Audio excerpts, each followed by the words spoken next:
От Луки Святого Евангелия чтение. Слава Тебе, Господи, слава Тебе, онми.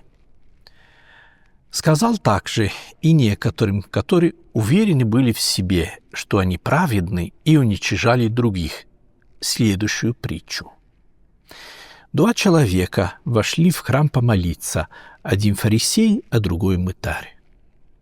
Фарисей, став, молился сам в себе так: «Боже, благодарю Тебя, что я не таков, как прочие люди, грабители, обидчики, прелюбодеи, или как этот мытарь. Пощусь 2 раза в неделю, даю 10-ю часть из всего, что приобретаю». Мытарь же, стоя вдали, не смел даже поднять глаз на небо, но, ударяя себя в грудь, говорил: «Боже, будь милостив ко мне, грешнику». Сказываю вам, что сей пошел оправданным в дом свой более, нежели тот. Ибо всякий, возвышающий сам себя, унижен будет, а унижающий себя возвысится. Дорогие друзья, сегодня неделя о мытаре и фарисее. Вот приближается Великий пост. Это очень важное время в нашей жизни. Это время такой интенсивной работы над собой, время, которое нам дается, достаточно длительное время, которое нам дается для того, чтобы мы наконец разобрались с какими-то своими пороками, недостатками и так далее. Чтобы мы не отвлекались на второстепенное, а вот сосредоточились на то, что важнее всего. И, естественно, это означает на любовь к Богу, на любовь к ближним. Так получается, что церковь нас готовит к тому, чтобы вступить в это время Великого Поста. И нас готовит достаточно долго, потому что за 4 недели до Великого Поста вот идут так называемые подготовительные недели. Неделя по-церковнославянски означает воскресенье. И вот воскресное Евангелие 4 раза в течение фактически месяца нас евангельское чтение в течение целого месяца нас готовит ко вступлению в Великий пост. Вот самое первое, как раз сегодняшнее чтение, это о мытаре и фарисее. Затем через неделю, в следующее воскресенье, будет Евангелие о блудном сыне. Это очень важная притча, как первая, так и вторая, очень важная притча. Затем будет еще одна притча о страшном суде, вот в 3-й неделе подготовительная.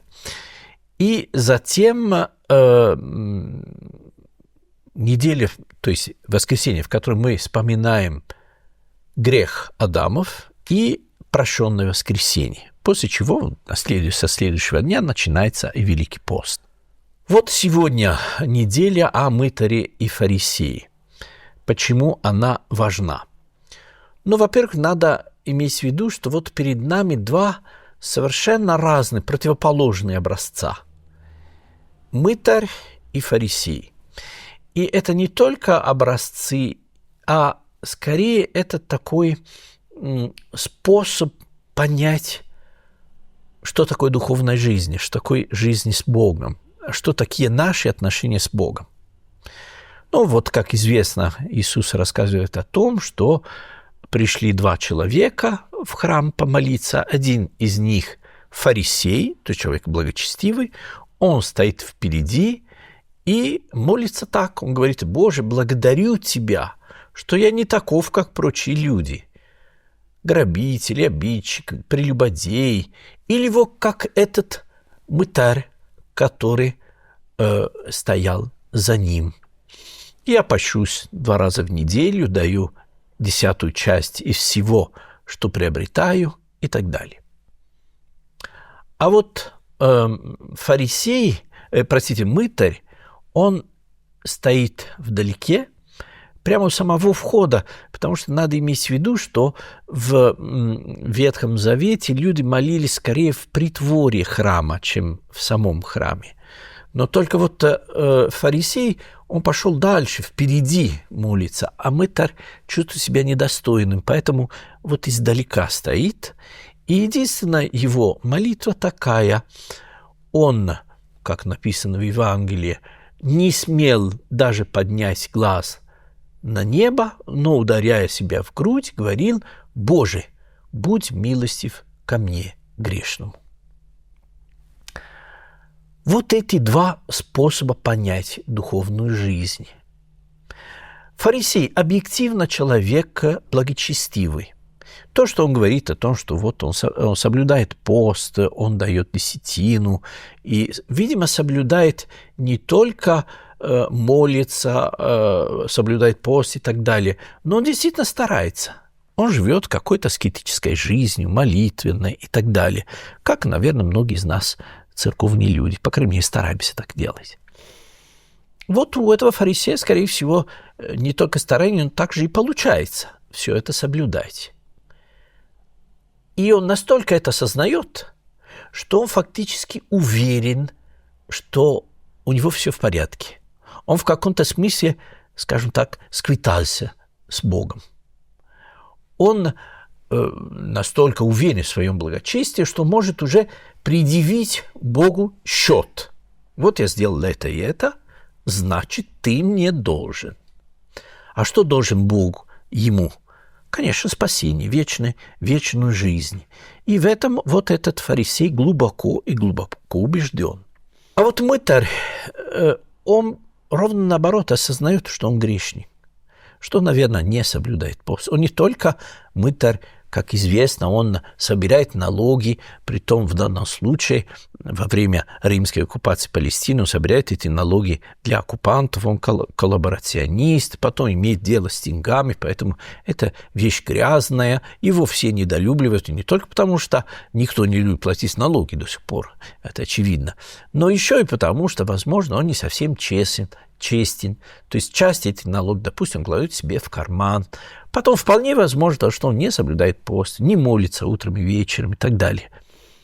И это он понимает. И потому он стоит издалека и только говорит: «Боже, милости буди мне грешному». Это очень интересно, потому что и тот первый герой, и второй, они абсолютно объективно себя оценивают. Фарисей прав, когда говорит, что он благочестивый и все делает правильно. Также прав мытарь, который осознает свое недостоинство. Но видите, вся проблема в том, что у этого праведника, у фарисея, как бы есть такое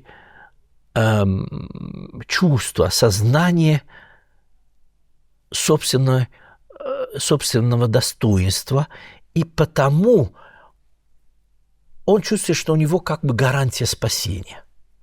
Он требует от Бога просто справедливости. То, что он требует, в принципе, вполне правильно, потому что он все делает как надо. Но получается так, что раз у него гарантия спасения, то ему сам Господь совсем не нужен. У него нет никакого отношения с Богом, потому что он не нуждается в милосердии. Он требует справедливости. Бог должен его спасти. А вот мытарь в таком состоянии, в котором он не может требовать ничего. Он ровно наоборот. Он понимает, что он может уповать только на милосердие Божие. Потому что нет никакого счета, который он мог бы предъявить Богу. Вот трагичность состояния этого фарисея, и вот интересное состояние этого мытаря. Первый из них требует, и им не нужен сам Господь. А второй ничего не может требовать. Ему нужно только милосердие Божие.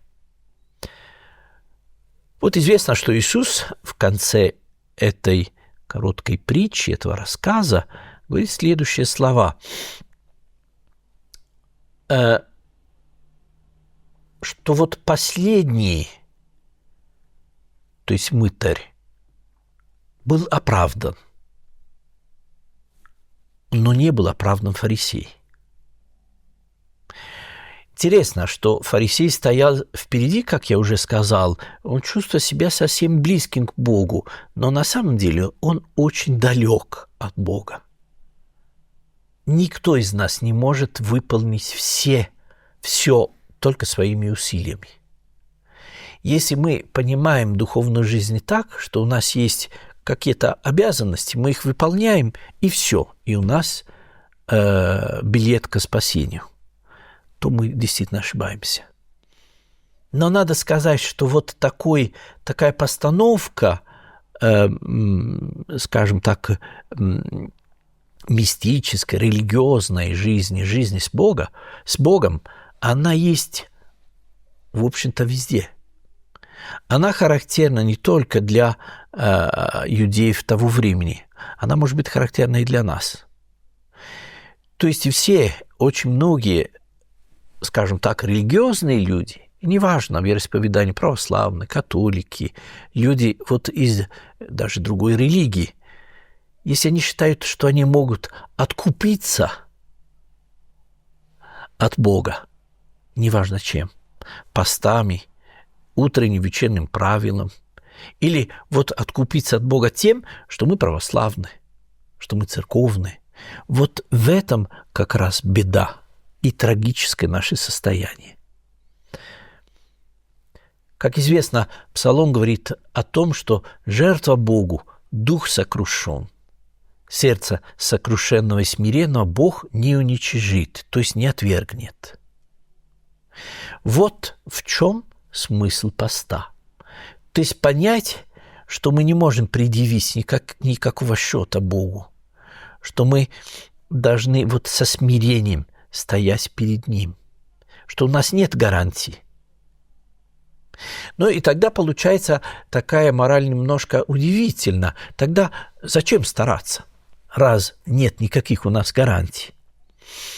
Мы, конечно, должны стараться. И как раз Великий пост нам для этого и дается.